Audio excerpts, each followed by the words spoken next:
Can you speak about your critique on the idolatry or the American idols, the skepticisms of what you see on the outside today? So when we look at our ancestors was talking about idolatry, specifically when you talking about the 10 commandments of the Torah, the law, we look at the law, and I keep making this balance with Lao Tzu, with the way we looking at a law like of human nature. And one of the things is I would not bow to other gods or els or mighty ones. And the thing with that is, when you look at God, the highest ideal is God.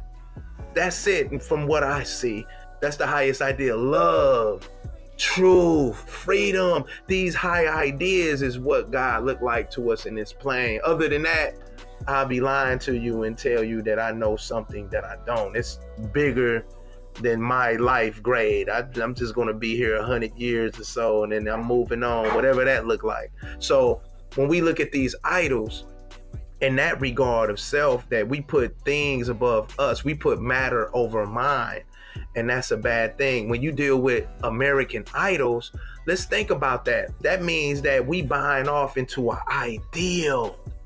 We buying off into an ideal of capitalism over humanism, the machine over the flesh, the industrial over the natural, the digital over organic mental. So in America, what we see is like Robert Lee, those statues, when we was bringing those statues down in America, when people realized, like, why are we idolizing these historical figures who were bad people? So let's tear them down. And that's a collective perspective to look at it, to see what happened in America. Because the sad thing about it, people who create these idols of ideal, they fall in love with them. This is a form of Pygmalionism, where the creator fall in love with the creation. So I say this, Frankenstein name isn't the monsters, it's the creators. So anytime when we deal with people that created the words nigga, spig, chinks, wetbacks, we really talking about the creator of these things, not the creation, not the ideal. But we can buy into that ideal and put ourselves in a box to say, I am just that. I am just what Robert L. Lee did, or The Birth of a Nation by D.W. Griffith. We can just stay in that box. So it's important that we break that type of idolatry and that context of this psychological bind that's put upon our minds that says we only can live in this space, in this capacity. So in order for us to break that, we got to challenge it.